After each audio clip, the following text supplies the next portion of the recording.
21절 말씀을 우리가 함께 읽도록 하겠습니다. 9장 21절입니다. 함께 읽습니다.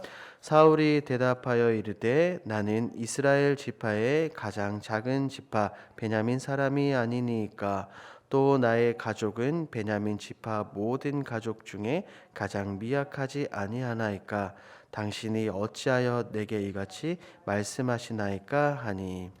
아멘. 오늘은 주일입니다. 주일은 가정예배 큐티로 진행이 되기 때문에 저희는 토요일 본문으로 오늘 함께 말씀을 나누도록 하겠습니다. 오늘 본문의 백성들의 요구에 따라 장차 왕이 될 사울을 부르시는 하나님의 모습을 볼 수 있습니다. 사무엘은 아버지의 잃어버린 암나귀를 찾으러 선견자 사무엘을 찾으러 갔지만 하나님은 놀랍게도 사울을 이스라엘의 초대 왕으로 부르시는 모습을 볼 수가 있습니다. 그냥 그 자리에서 사울을 보시고 왕의 자리로 불러주신 것이 아니라 하나님은 이미 전날 사무엘에게 분명하게 말씀하셨습니다. 한 사람을 내게 보내리니 너는 그에게 기름을 부어라 하고 말입니다. 사울의 입장에서는 전혀 생각지도 않은 그런 상황 가운데 하나님은 그를 왕으로 불러주시는 모습을 볼 수가 있습니다. 우리 함께 내용 관찰 1번을 함께 보도록 하겠습니다.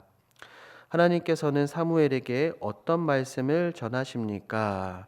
우리 함께 16절과 17절 말씀을 함께 읽도록 하겠습니다. 9장 16절과 17절입니다.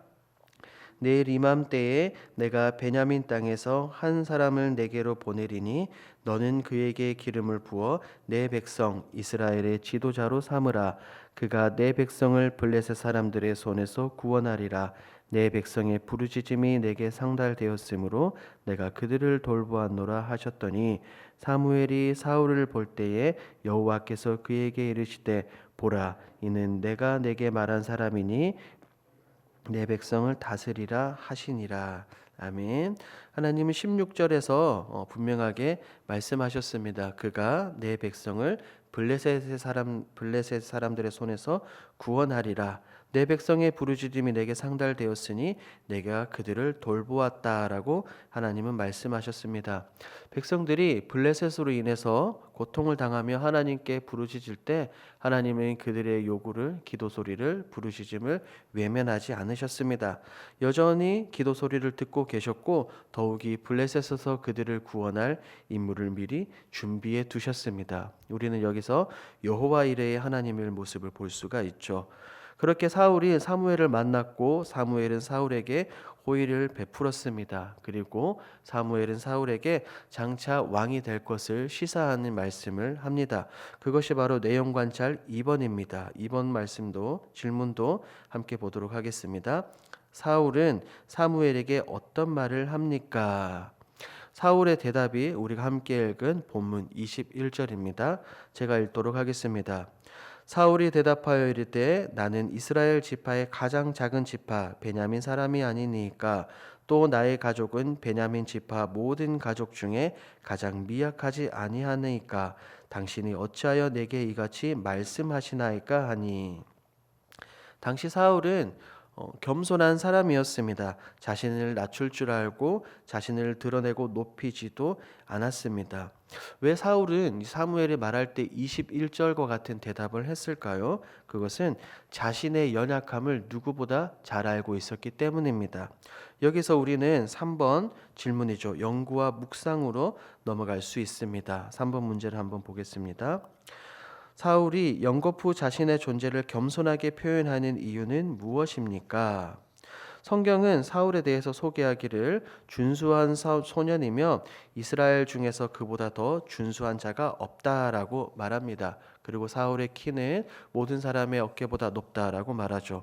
어떻게 보면 사울은 다른 사람들에 비해서 굉장히 잘나 보일 수 있고 자신을 드러낼 수 있는 그런 사울이지만 본문에서는 굉장히 겸손한 사울의 모습을 볼 수 있습니다.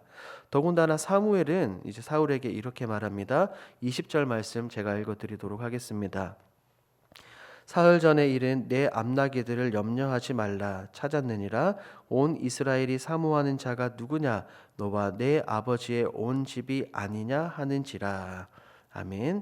이것은 앞서 말씀드린 것과 같이 사울이 이스라엘을 다스릴 왕이 될 것을 이미 시사하고 있습니다. 이럴 때 사울의 반응은 다른 것이 아닌 그의 겸손함이었습니다. 이것을 생각하면서 다시 한번 오늘 본문 21절 말씀을 함께 읽도록 하겠습니다. 사울이 대답하여 이르되 나는 이스라엘 지파의 가장 작은 지파 베냐민 사람이 아니니까 또 나의 가족은 베냐민 지파 모든 가족 중에 가장 미약하지 아니하니까 당신이 어찌하여 내게 이같이 말씀하시나이까 하니. 사울은 굉장히 겸손한 대답을 하고 있습니다. 왜냐하면 우리는 그 답을 알고 있죠. 베냐민 지파는 12지파 중에서도 가장 작은 지파였고, 더욱이 사사기 말씀을 보면 베냐민 지파가 속한 기브아에서 일어난 일로 인해서 이 베냐민 지파의 모든 사람들이 다 멸망당할 위기에 빠졌었습니다. 그렇기 때문에 지금 사울은 다른 거대한 지파에 비할 것 없는 가장 작은 지파이고 자신의 가문은 그 가운데서 가장 작은 가문이다라고 이야기할 수 있죠. 이야기하고 있습니다. 이런 사울의 모습을 보며 우리는 어떤 모습을 생각할 수 있을까요? 4번으로 가보겠습니다. 4번 느낀 점을 보겠습니다. 거대한 사명 앞에 납작 엎드리며 겸손하게 말하는 사울을 보며 무엇을 느낍니까? 이 4번의 질문 앞에서 우리 스스로가 사울이 되면 좋겠습니다. 보잘것없는 지파의 소속이고 내세울 것 없는 가문인데 갑자기 너무나 무거운 자리, 왕의 자리, 온 이스라엘이 사모하고 원하는 왕이 되어야 된다면 어떨까요?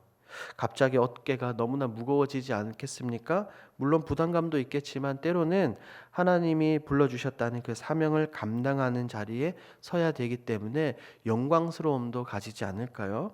만약에 하나님께서 오늘 나에게, 오늘 우리에게, 오늘 우리 교회에게 이런 말씀을 하신다면 우리는, 우리 교회는 어떻게 반응하면 좋겠습니까? 5번 결단과 적용으로 넘어가 보도록 하겠습니다. 첫 번째입니다. 내 실력으로 감당할 수 없는 자리로 인도받아 감사했던 경험이 있다면 언제입니까?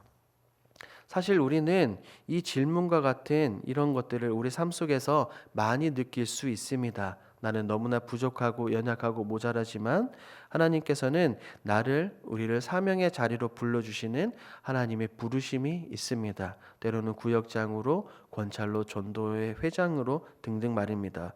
교회 곳곳 섬김의 자리로 불러주시는 그때에 우리는 어떻게 반응하고 어떻게 결단하면 좋을까요? 예를 들어서 이스라엘 백성들을 구원하기 위한 모세를 생각해 보십시오. 하나님께서 그를 부르시고 그를 보내실 때 그는 계속해서 거부합니다. 그때 하나님께서 이렇게 말씀하십니다. 출애굽기 4장 12절입니다. 이제 가라. 내가 내 입과 함께 있어서 할 말을 가르치리라. 아멘. 하나님께서 함께 하신다는 것입니다. 똑같이 저도 너무나 부족합니다. 제 힘과 실력으로 이 사명을 감당할 수 없지만 그때마다 하나님께서는 제게 이 말씀으로 위로해 주시고 힘을 주십니다. 고린도후서 12장 10절입니다. 이는 내가 약한 그때에 강함이라. 아멘. 그래서 때때로 어려움이 있지만 감사함으로 이 영광스러운 사역을 감당할 수 있는 것입니다. 이것은 우리 모두도 마찬가지입니다. 결단인 5-1번을 한번 보도록 하겠습니다. 하나님께서 불러주신 영광스러운 사명의 자리에 겸손하게 나아가기 위해서 무엇을 결단하시겠습니까? 우리 모두는 하나님께서 불러주셨습니다. 각자의 있는 자리에서 위대한 사명을 주셨죠. 우리는 목적이 이끄는 40일을 통해서 우리를 불러주신 하나님의 분명한 목적을 깨달았습니다. 이런 사명을 감당하기 위해서는 우리가 반드시 힘써 결단하면 좋겠습니다. 그것은 교만 대신 겸손의 삶을 살자는 것입니다. 성경은 말합니다. 교만은 패망의 선봉이다 라고 말입니다. 교만하면 하나님께 쓰임 받을 수 없습니다. 본문에서 사울은 무척 겸손한 모습을 보였습니다. 내가 잘하는 것이 있기 때문에 하나님께서 나를 불러주신 것이 아닙니다. 부족하지만 있는 모습 그대로 사용하고자 하십니다. 그래서 우리는 이것을 하나님의 은혜다라고 말할 수 있습니다. 하나님의 나라, 하나님의 영광을 위해서 교만이 아닌 겸손함으로 나가면 좋겠습니다. 다른 것이 아닌 감사와 기쁨, 은혜로 우리에게 주어진 사명을 감당하면 좋겠습니다. 그래서 오늘 말씀의 그 제목처럼 겸손하게 사명의 자리로 나아가는 우리 사랑하는 길동의 모든 성도들이 되길 주님의 이름으로 축복합니다. 아멘. 이 시간 우리가 함께 기도하도록 하겠습니다.